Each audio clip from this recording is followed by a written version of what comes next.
I was thinking if Anna's time allows that we would go to 11:45. That gives us an hour and 15 minutes, but it's over to her for her valuable time. And Anna, everybody knows you because they've either known you, read you, or heard about you from me. And so I won't give a long formal introduction. I'll just say that Anna is one of Germany's most gifted journalists. She holds a doctorate. She studied in Germany and in France. She has won a number of prizes. She's part of the editorial leadership of the esteemed daily Tagesspiegel, der Tagesspiegel in Berlin. And I think we first met last year where we convened a TAI salon in the home of Jan Techau. Demir, you were there. And we don't know each other well, but we have friends in common. And I was taken by a piece that Anna wrote for the New York Times, to which she regularly contributes, a couple weeks ago, on the virus and how Germany is handling it. And I thought, Anna, that if you can tell us whatever you want to tell us. We're eager, we're listening, and we're grateful. But I thought maybe moving off of that or flowing from that piece that you wrote for the Times, that if you could tell us a little bit about how Germany is contending and coping with the public health crisis, and then, as you see fit, moving into the politics, because we all seem to think that we started with a fluid moment, that our political parties were not in the greatest of shape across the West and in the United States, and I think Germany too. And if you have thoughts about what this is doing or could do to the German political scene, personalities, political parties, voter attitudes, that would be interesting too. But I've gone on too long. We're very grateful, Anna, and we're eager to hear whatever you have to share with us, and then we'll pepper you with questions. So thank you. Well, thank you very much for having me and for the very warm welcome. I hope I can live up to the standard you've just set for me. Welcome, everybody. I thought I'd just start with, I don't know how closely you follow the German news. I thought I would start just with a brief roundup of the situation as it is right now in Germany. And then you can just jump in and ask questions. So we are in the third week of a complete lockdown in Germany after restrictions have been in place in a few federal states up to 2 weeks before that, but this is the third week of federal restrictions, which the federal states and the national government have agreed upon. And you will probably know the procedures by now that are in place in a couple of states in the United States too. So there are stay-at-home orders with only very slight differences between federal states in Germany. So we have the same situation pretty much overall. You're not to go outside without a good reason. That is, you can go out for work, for shopping, for sports, for taking walks, and you can move about freely with the people you live with in your household, but you're not to meet with more than one other person outdoors.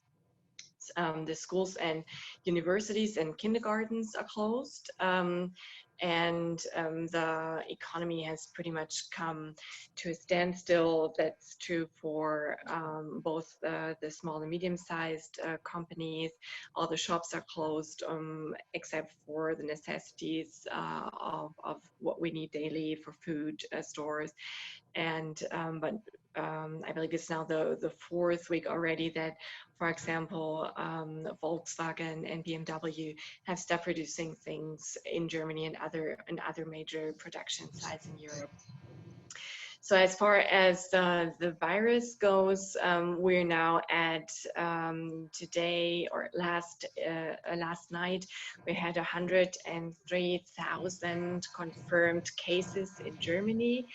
33,000 people are healthy again. and 1,800 are deceased, and that's a death rate of about 1.3, which of course it's important to note, as I have written in my piece in the New York Times, that this is the case fatality rate, so that's people who die in recorded and confirmed cases. The doubling of cases has slowed down significantly since the lockdown and the stay-at-home orders were imposed 2 weeks ago. It is now at 12 days on the national average, with some places where the virus hit early and the measures were introduced earlier doing better. Yes, so what's the mood in the country? This is something I find harder to describe besides the maybe the figures. I think that the German population was very, very disciplined all the way through the lockdown. We've had a beautiful weekend all over Germany with spring really kicking in, and particularly in Berlin, it was very, very nice weather last weekend, and it was already the second week of the lockdown, but people were still overall very disciplined. The parks were pretty crowded, but it was really just the groups that were allowed to be together out there. So the kind of phenomenon that we've observed in the very beginning of the crisis, like the Corona parties, young people still coming together in groups, that has stopped. Many people have started wearing masks in public, despite, or at least in Berlin, it is not mandatory to wear a mask in public yet. There's discussion about it, but many people have got masks or made them themselves. My partner has just bought me one from a kid on the street who had manufactured or made the masks at home. So many people start wearing them when they go out. And I think when it comes to standing in line in supermarkets or using public transportation, there's a great deal of discipline too. There are fines imposed. They differ from federal state to federal state. So in Berlin, if you don't obey the distance of 1.5 meters when you stand in line, for example, that's 150 euros in fines. But according to the Berlin police, they actually had to issue very little fines. So I think overall people accept that this is necessary. However, on the political level, the debate is gaining traction on having an exit plan. Angela Merkel has repeatedly said that she's not willing to talk about how and when we exit before the Easter holiday. So I think, but many policymakers, also NGOs, civil rights activists, writers, intellectuals have started to push for an exit plan. So I think we're, though overall the acceptance is still great, we are at sort of a tipping point in the public debate on how we get out of this again, because of course, despite the trillion dollar package that the German government has issued with help for the economy and also individual employees. Of course, the fear is rising that the economic consequences in this crisis may just be too big. And yeah, I'll just leave it at that, and then you ask me questions. Have I talked too much? Have you all fallen asleep? Thank you. So I have one question to begin with. Pre-crisis, one had the notion that Angela Merkel was a spent force and in trouble with her party and with public opinion. How has she fared, and what is the view of Chancellor Merkel right now? Well, we see the same phenomenon as in other countries too. In Germany, the rally around the flag effect is very strong with Angela Merkel. She's now, her approval rates are now at 79% in the German population overall. And that's the best she's had in this legislature, and one of the best rates she's had overall in her the long time she has governed this country. The same is true for her party, the Christian Democratic Party. Their polls have gone up significantly too. And we can see that even with those who were most critical usually of the Merkel government, which are the supporters of the AfD, the Alternative for Germany party, she's doing quite well. 70% of the supporters of the AfD say they're confident, they have confidence in the government, and they think the crisis is very well managed. So I think as we see in many other countries too, it's the, as we say, the hour of the executive branch of government, and people are very supportive. Thanks, Anna. The floor, so to speak, is open. And Demir, go ahead, please. Hi, Anna. Nice to see you again. Hey. The question I have is sort of a follow-on to Jeff's. Yes, there's a rally around the flag, but you know it falls in the sort of political situation in Germany where the anointed follow-on for Angela Merkel basically is no longer in the running. Is Jens Spahn doing well as a result of this? He's the health minister, isn't he? Is that part of the story now politically in Germany? That you know, a new kind of, is he benefiting specifically, or is there even talk that since Angela Merkel is doing so well that she might stay on now? What's the sort of feeling for, you know, future going forward, the politics of it? Yes, I mean, I think Angela Merkel was very clear that this will be her last term. So I don't think there is anything that could make her change her mind on that. So it's really that we look at how her potential successors are doing in this crisis. And of course, this is a good moment for Jens Spahn, who's overall, who's got good ratings too, and they have gone up. Of course, he's got a lot of airtime, a lot of television time, which a health minister doesn't usually get. So his name recognition, I suppose that his name recognition has gone up significantly.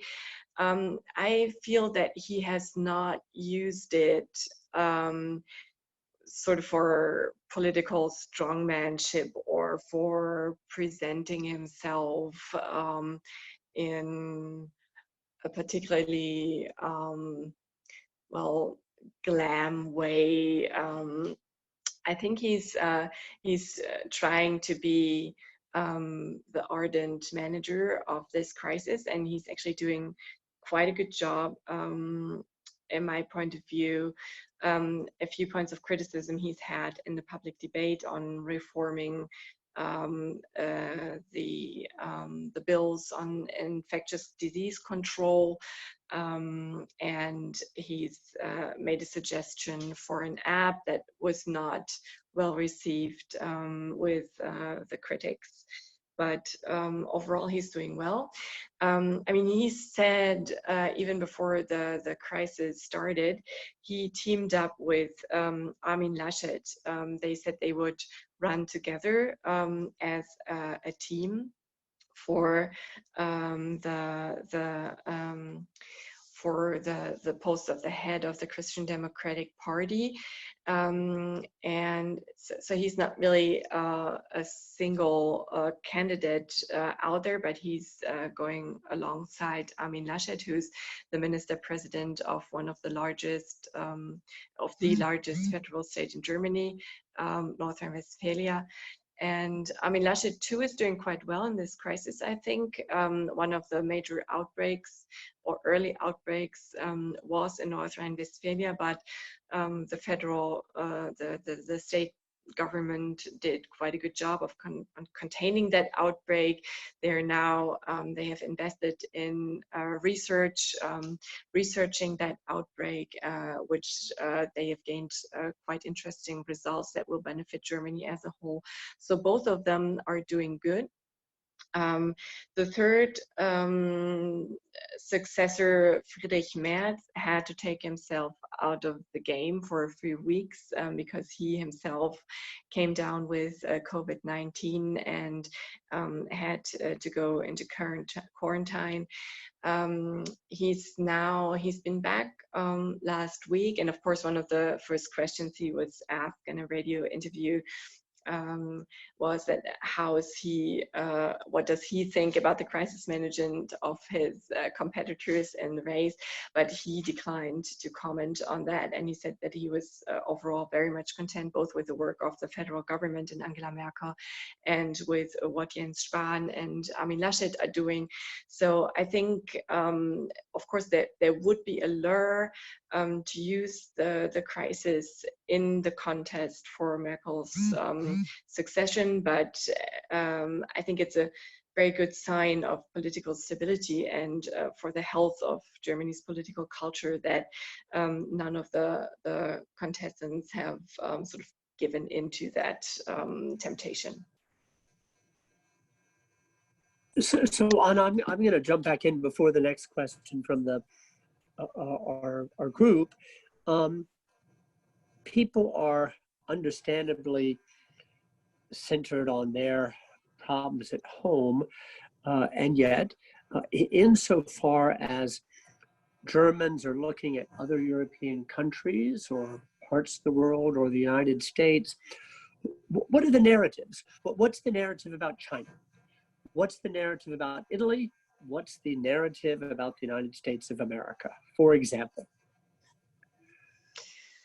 I'll start with China. I think that we look at China through the lens of the systemic contest between the Western world and China. And I think the narrative changed with the events in the country. At first, when the virus broke out in Wuhan, there was a certain fascination with how the Chinese regime handled the crisis, locking up the region, issuing stay-at-home orders. And there was a large debate in Germany on, would we be able to do that? Would our laws allow for that? Or is that something only an authoritarian state can do? Is that the sort of efficiency we lack in Europe? And then when, so yeah, even with a certain, certain longing to be able to do the same thing because it was viewed as very efficient. And then when images started streaming in, also from Wuhan on overcrowded hospitals, and the death toll started to rise, the narrative changed, and there were many articles written on how freedom of information in the Western world helps in a crisis like this, and how all the deficiencies of authoritarian states in such a crisis. And I think now it's sort of changing back. Germans do look for China as a country that's already been through the worst, and seek orientation in how to get out of that crisis again. So it's sort of the lens is definitely the systemic contest, but the narrative itself has changed in the course of the crisis. Italy, I think it's just many Germans are very fond of Italy as a country. So, and that's something that's been through the papers all over. Many Germans know Italy quite well. It's one of the major vacation countries for Germany. We have a long history of Italian romance, starting with Goethe and his travels to Italy all the way up to now. And I think there's a lot of genuine empathy for what's happening in the country. Germans have sung Italian hymns on their balconies, alongside with, like in many other European cities. So really a great empathy, I feel, in the German population. But of course, on the political level, it's very critical, and we have the Eurogroup is convening today as we speak, and this is very, very difficult. Germany has issued some help. Some Italian patients have been flown to Germany to be treated here in German hospitals, but of course not on a major scale like it could have been. And I think the major question now, or the question today, will be how far will Germany go to help Italy managing the financial crisis that will follow the health crisis in the country. How large will be Germany's contribution in the European 7 years household that Italy could use to manage the aftermath of the health crisis financially? Will Germany be able to come to terms with Italy, maybe using the European Stability Mechanism?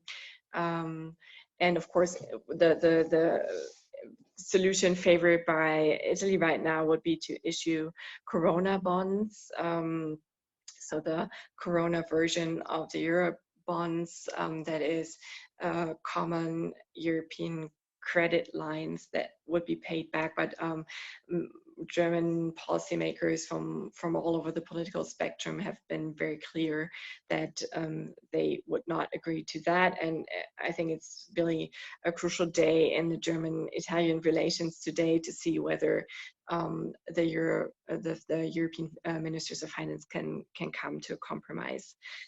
And then you asked for the United States. I think there too, as far as the population goes, just great empathy. New York is just like Italy. It's like a German dream. It's like a dream city where many Germans want to go once in their lifetimes. And I think we as the media have followed the crisis there very closely, and we can see that our readers are very much interested in what is happening in New York and other places in the United States that are heavily affected. And of course, the frustration with to see that Donald Trump and the federal government do not seem to be managing the crisis as well as my country has. There's also great interest in certain governors like Cuomo and how they take a different or try to take different steps.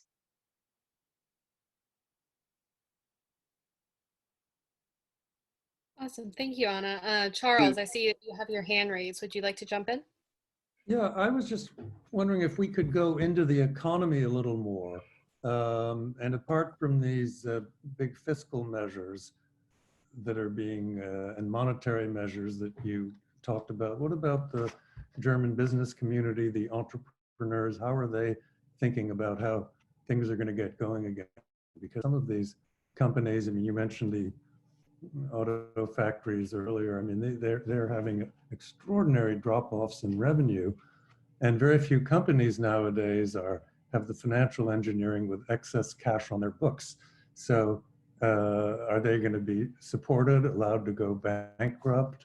And then how does the Mittelstand, I'm not sure I'm pronouncing that right, deal with all this, because they're in a different situation from, say, Daimler, BMW, or Siemens? Sorry, that's a long question, but anyway.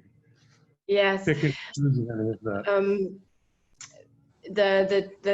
The federal government has issued a large package supporting all the different groups you've mentioned in different ways.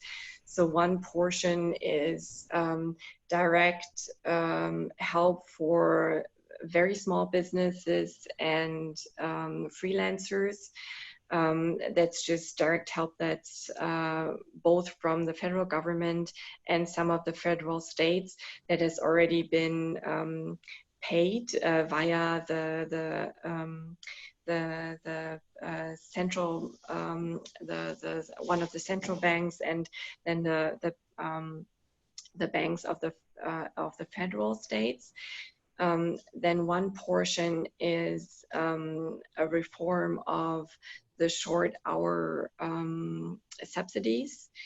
They're now easier to get, and we've had figures like a week ago that say that already 500,000 small and medium-sized enterprises, but also the larger companies have applied for those subsidies. So I'm not sure whether that model exists in the United States, but it basically, you can cut the hours of your employees, and and the employees won't fall on zero, but they will get subsidies from the state, and the enterprise itself will get subsidies from the state to prevent layoffs. And then there are different credit lines. There are credit lines that are basically just state guarantees for loans that companies already have, credits that companies already have to serve. And then there is just general credit lines for those companies who want to use the crisis to invest. And overall, I think it all sums up to about €1 trillion.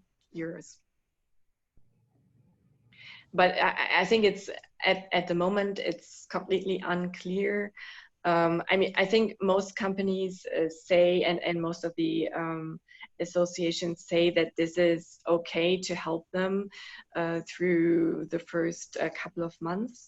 But then, of course, the larger question is, like, how big is the recession going to be that the country will slide into? And most economists in Germany agree that there will be a recession. They disagree on how bad it's going to be. So we've had an estimate from the Wirtschaftsweisen, which is it's just a committee of well-renowned economists that advise the federal government. Their estimate is that we will see like a minus of 5 to 8% of the GDP this year, but there have been other very much higher estimates, for example, from the IFO Institute that estimated could be up to 20% of the GDP. But of course, this is very fluid because it depends on how long the lockdown will be in place, and I think there is no way really of telling what it sums up to the end of the year. If we can if the economy can come back like next week or even the week afterwards, it's going to be, of course, a very different situation from if we have to continue the lockdown till the end of the year. Hey, Danielle, as I'm not seeing all people and all hands at all times, that's me, not the system, I'm sure. Could you, I do see Todd, but from Todd onward, could you call on people, Danielle? Absolutely. Well, why don't we start with Todd? Todd, do you have any questions to ask? Yeah, I wanted to ask you, I was hoping you might elaborate a little bit on the debate over how to reopen the economy. Are there camps? That seems to be the case here. And that would be, I think it would be helpful to get a kind of comparative perspective. Mm-hmm. I mean, the government is still silent on that. So we have suggestions from economists who say that one of the first things that would be needed to be done, there was a group around Clemens Hust, the a Munich economist, who said that issued a paper. And one of their first steps would be reopening, of course, the schools and kindergartens to get the labor force back to labor. And they suggest that to restart major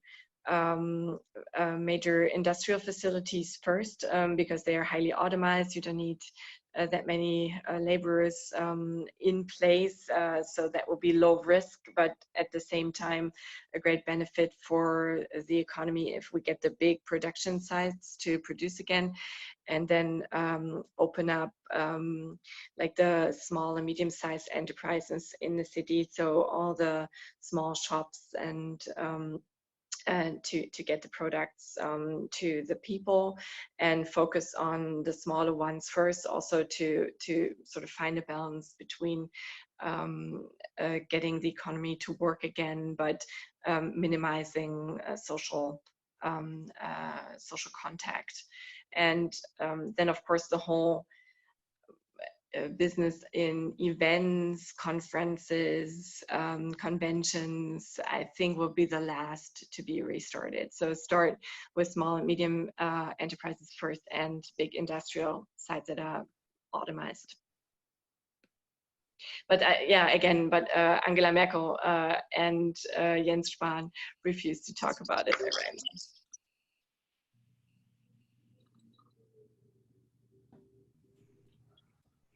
Is there anyone else who would like to jump in here? I'm not seeing David Kramer. Would you like to come in? Sure. Thanks very much. Thanks very much for taking the time to join us and to talk about this.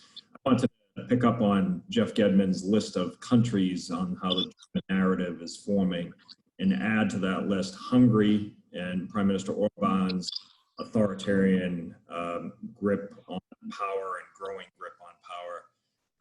The situation in Poland, where President Duda and the Law and Justice Party seem intent on holding the presidential election next month, and then of course Russia, both on how Russia is handling it, how it's responding to other countries seeking assistance, and then whether the German government is planning to send anyone to what is still, as far as I know, on the schedule, the May 9th anniversary of World War II.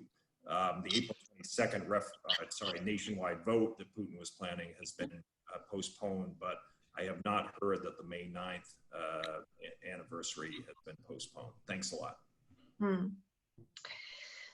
Yeah, I'll start with Hungary. That was so if you look at the comments in the German media, that was of course a major talk, and was very clearly that it was a very harsh criticism of those steps taken. Also, when you look at German opposition parties and some very outspoken, I think what's frustrating is that on the European level, there wasn't such a strong and anonymous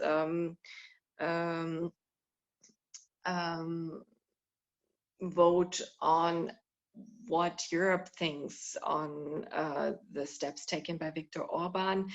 The common statement issued by the European heads of state didn't even mention Hungary explicitly.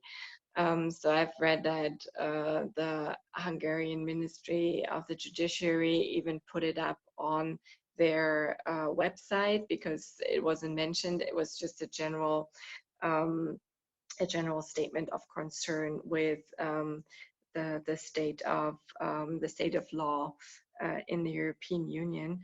So I think it's now up to the EVP, the European People's Party in the European Parliament, to eventually decide what to do with Orban's Fidesz party. And I would hope that they would be more outspoken than they have been before. When it comes to Poland, I sense that there is some caution by the German in the German government to issue statements that are too harsh. The crisis once more has shown how interdependent the German and the Polish economy are, particularly the labor markets. One of the greatest German fears right now is that Polish care workers won't return from their Easter vacations. There are close talks with the Polish government right now to issue exceptions from the general lockdown of the border, the German-Polish border, both for workers who usually come to Germany around this time of the year to work in the agrarian sector, and of course in the care sector. And I feel that Germany is very much trying to keep the border fluid, so those laborers can cross, and it may be one of the reasons why there hasn't been like an outcry so far as the German administration goes. And then the third you mentioned was Russia. I think Russia is still sort of under the situation in Russia is sort of under the radar of the German media. And that means that German policymakers are not asked for it a great deal. One issue that has, of course, raised concerns is disinformation that is attributed to Russia. And yeah, an interesting case just in the past few days where Russia Today, or the French branch of Russia Today, has run a story on the U.S. government supposedly confiscating protective gear in Asia that was supposed to go to France. A story that in the end was not confirmed. But I think this is the sort of thing that we've been paying attention to, unfortunately, rather less than the situation of the Russian people. Now we And have sorry, is there anything on the May 9th? That I don't know. No, I haven't heard. I haven't heard anything. So I'm not sure whether I missed. Maybe I've just missed out on it. Thanks. We have Martin Sold up next, but since we have just a little bit of time left, is there anybody else I haven't quite captured that would like to jump in after Martin? Okay, great. Martin, go ahead, and then any concluding questions, please feel welcome to jump in. Demir, Jeff, if you'd like to have any closing remarks as well. Danielle, I'll just know it's 11:10 Washington time, and I was thinking if Anna agrees, we could go another 35 minutes. Would that be okay, Anna? Yes, sure. 11:45. Okay, so we have a little bit more time. Okay. Yeah, hi. Just a sort of a follow-up question since we've been talking about the economy. I know that there's been some talk about the banking sector in Europe being better capitalized than it was for 2008, but the great X factor is how bad is this going to be? I wondered if you had any thoughts on what might happen to the European financial sector as a result of this. Tough question. I'm really not an expert. I should think that the banks as well are in part covered by the guarantees of the German government, but that I can't really answer properly. Yeah, just curious. Thanks. So Anna, a question then. You had mentioned about the Corona bonds / Euro bonds. It's another one that I'm watching pretty closely. What's interesting to me is some of the reporting. I think the FT had it that the mood among certain sectors, certain experts, has sort of been shifting in Germany. That especially I think this is for most federalists in the European Union. They see never let a crisis go to waste. So to allow for something like this to happen.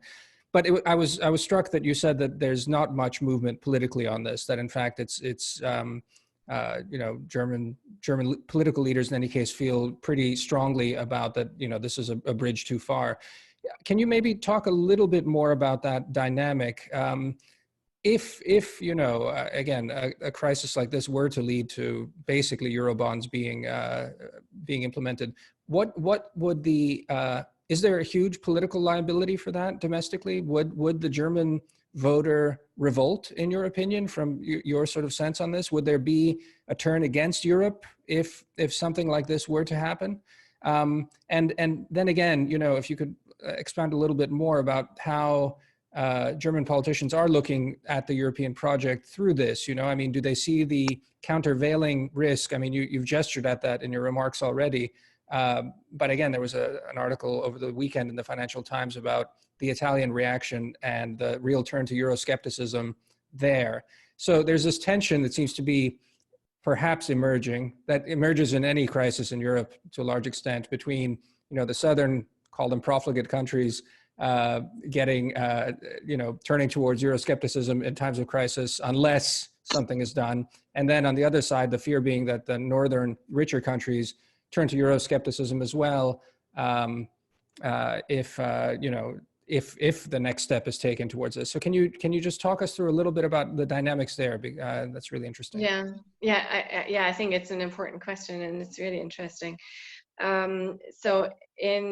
I think it's important to note that we are not really talking about Eurobonds like in the 2008 financial crisis. So this is not about Germany stepping into or the other European Euro countries stepping into sort of secure or provide guarantees for older Italian or Greek or Spanish credits.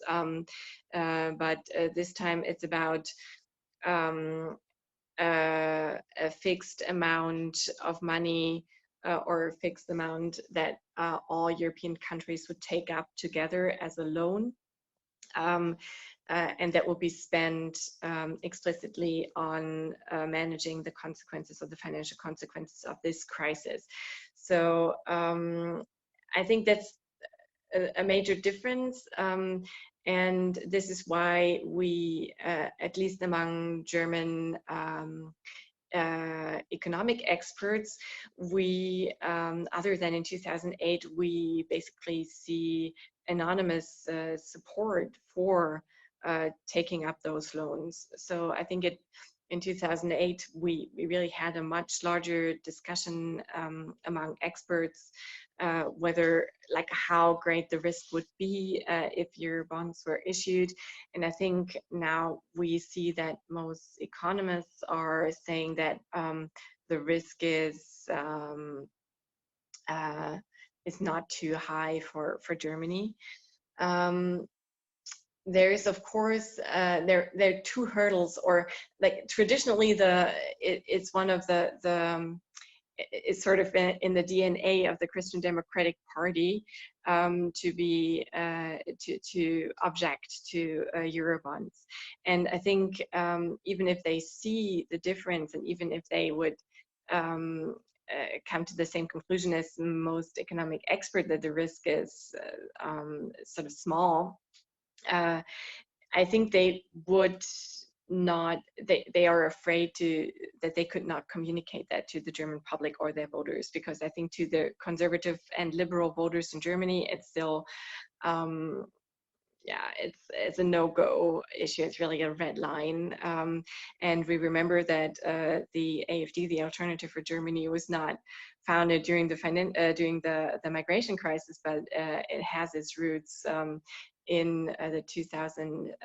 It was founded in 2013 as a party of Eurosceptics with basically. The claim of financial consolidation for the Eurozone. So I think they're afraid of losing voters there in that conservative spectrum. And at the same time, of course, it's not the only solution to the problem. And my guess would be that in the negotiations today, if they go well, we could see the European Stability Mechanism being used to issue credit lines that Italy can use without the usual requirements that come with, that are supposed to come with ESM credit lines. But of course, that's very flexible. That's up to a memorandum of understanding that would have to be concluded between the ESM management and the state that wants to step under the umbrella, so to speak. So I think there's a lot of room for maneuver there too in those alternatives. And also if Germany would agree to chip in a large amount in the next 7-year European household, that would also maybe be a way out to come to an agreement with the southern states. But of course, until now, the damage is done. The Germans are the bad guys in Europe again. And we've had, of course, this is part of the negotiation going on, but we've had very strong statements from Italian and Spanish policymakers calling for Germans to offer some support.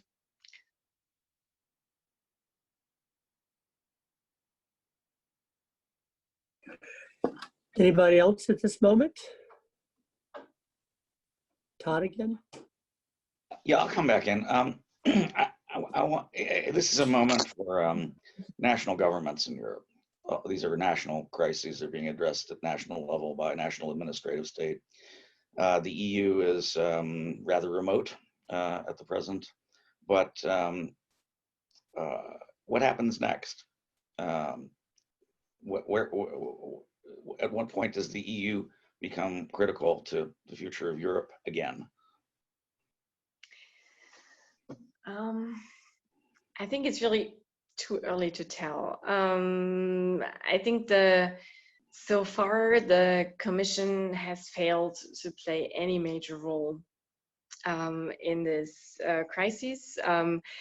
I wouldn't even say that they haven't tried. They have set up the program for example, because every European state is struggling to buy protective gear on the international market. And I'm pretty sure it would have been easier if the European market, with all its force and all its might, would have stepped up together, and maybe we would have had less instances of somebody else outbidding the French or the German government, as we have seen it in China.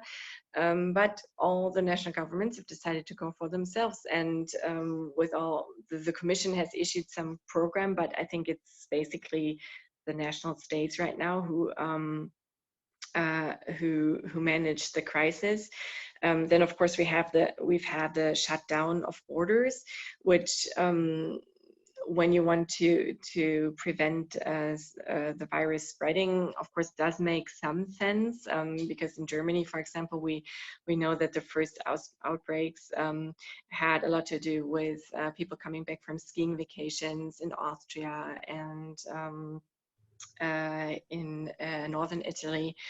But then again, when you look at it more closely, just closing down the borders in some areas doesn't really make sense, because now we've the problem I've described. What about the Polish care workers that we desperately need in our hospitals and to take care of elderly that are taken care of in their homes? And then when you look to the other side of Germany, to the border between North Rhine-Westphalia and the Netherlands, Horst Seehofer, the Minister of the Interior, was working towards more border controls and a shutdown also at the border to the Netherlands. But then at the same time, we have a lot of people from the Netherlands being treated in German hospitals in North Rhine-Westphalia, because there's a couple of university clinics along the border.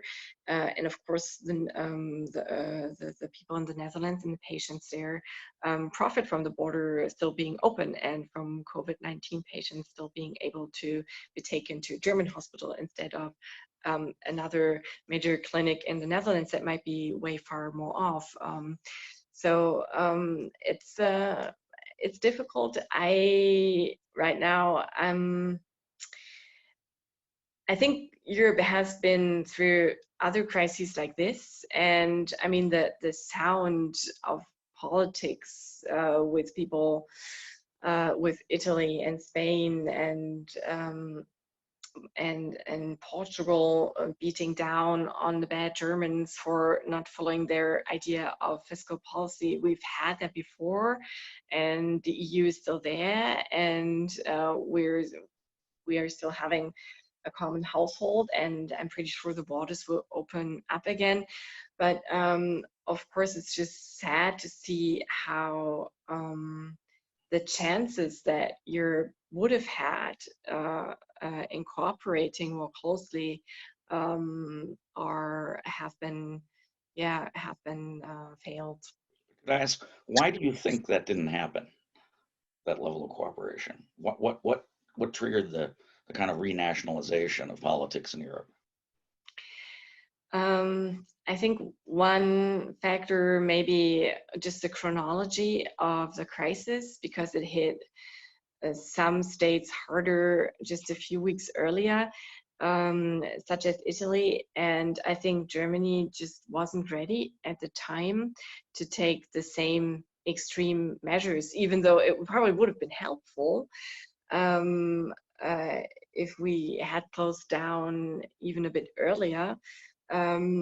But the mood, I think the mood in the population, or the population just wouldn't have accepted such harsh measures at the time that Italy took them, and even at the time that Austria took them or France took them.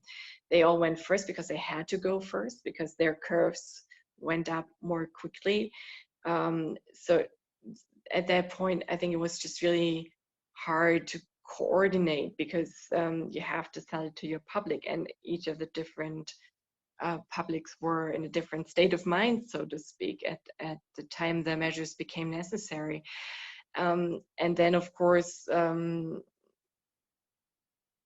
think it's also profiling. It's also a question of political profiling. Of course, each of the minister presidents, such as Macron or Kurz or even Rutte in the Netherlands, it's a great chance to be a very successful crisis manager, and you don't want to leave that job to Ursula von der Leyen in Brussels. And then, of course, lots of practical problems, because the European household is I think that we will see like additional economic help from the European household, but of course the national households are just much bigger, and the national parliaments do have the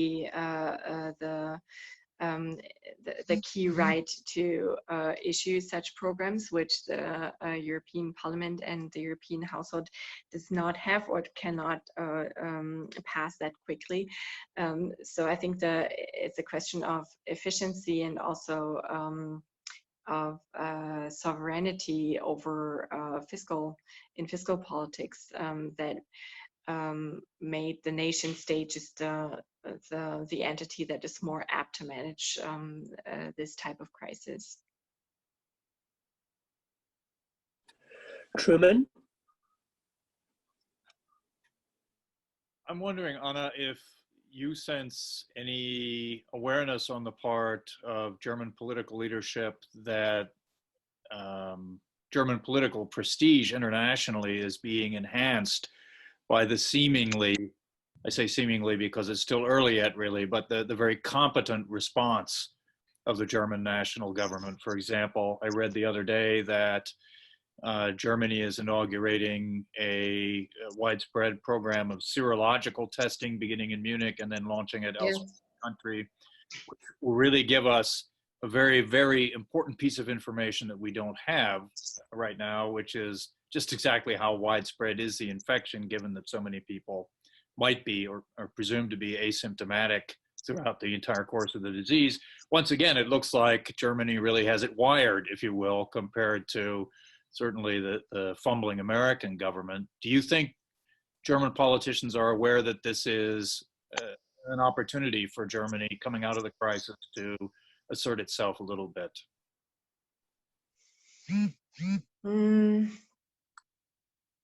I'm not sure they care right now. I think what's most I think the major what most interests Angela Merkel right now, and that you can see in her repeated public statements, is to keep the German population committed to her strategy in the crisis. And I think that how Germany could benefit internationally is not so much on her radar. I think where German prestige would be important is within Europe. If our crisis management would strengthen our negotiating position in the Council or in the European Parliament, but I don't see that happening right now, because I think within Europe, Germany's prestige is rather two-sided. it's rather as I said, it's other countries look to Germany and they say, hey, you're the richest and you're best at managing the crisis, so why can't you help us more? So I think it's rather the other way around. We don't benefit, but Germany's image is rather deteriorating, unfortunately. So let's take, if they are there, one or two more, and then we can begin wrapping up. Danielle, do you see anybody with a hand up? Martin and Nicole both have questions. Great. Yeah, I just wanted to follow up actually on the sort of EU credibility question. It's sort of another crisis, I suppose, that nobody wants to be dealing with in the midst of the big one. But I wondered if you had a take on the EU's response or lack thereof to Viktor Orban's empowerment to rule by decree. People essentially commented on the fact that if anything ought to have done at this time as far as getting Hungary sanctioned somehow or even thrown out of the EU over this, it ought to have been this one. And of course, as we were talking about last week, there is a powerful incentive for would-be authoritarians to use necessary emergency powers to contain COVID for unnecessary purposes. I wondered if you had any thoughts on the EU's response to that or what might be done. Yeah, I think, of course, this is a completely different dimension, but the basic problem that Europe has been facing is still the same. I mean, we have an Article 7 procedure in place against Hungary and Poland anyway, but still it's the same problem as always, that we need an anonymous vote in the Council to take the next step in that procedure, and that Hungary and Poland and maybe even some of the other Visegrad states will be blocking that. So even if Europe or if the Council wanted to proceed, or it would be very difficult, because there wouldn't be a majority. And the same suggestions as usual come up. Cut the regional help that Hungary is benefiting from the European household. But there is actually no legal mechanism to do so yet, so that would have to be established, just as well as there is no proper or easy legal way to exclude countries from the European Union. So these deficiencies have always been there in dealing with Hungary, and of course they still are. And I can't see that in the current crisis there's the political will or the energy. I mean, all the energy is elsewhere right now. And I think the strategy right now is just to let's get through this crisis and then look at that problem again. I just don't see any political energy going into that problem. And as I said, the statement issued by the heads of state is it's actually just ridiculous. Nicole? Hi, Anna. Thank you so much for speaking to us. So, it seems that Germany internally is very, as you said, is very supportive of Merkel, has demonstrated a lot of competence, but are there any pockets of, skeptics of globalism that might be emboldened within Germany and who might be, taking advantage of the weaknesses that you have been describing? Yes, I think in a way, yes. It's the hour of utopian thought, and we've seen a lot of the culture sections are overflowing with pieces both by thinkers and philosophers saying that this may be the end of neoliberalism and globalism, and that it's better for the environment anyway if we don't produce that much CO2. So that in a way the debate is there, but right now it doesn't seem like the far left or the far right are very much able to profit from the general mood. So I would say it's rather like a media debate than really that we see political action coming from any of the parties in the Bundestag, even the Green Party that tends to promote ideas like a general, or that has fractions within the party that promote ideas like the general basic income or degrowth, deglobalization. They've like the party's heads have taken a very pragmatic view at the states, and they are supportive of the German economic aid that basically supports the system as it is.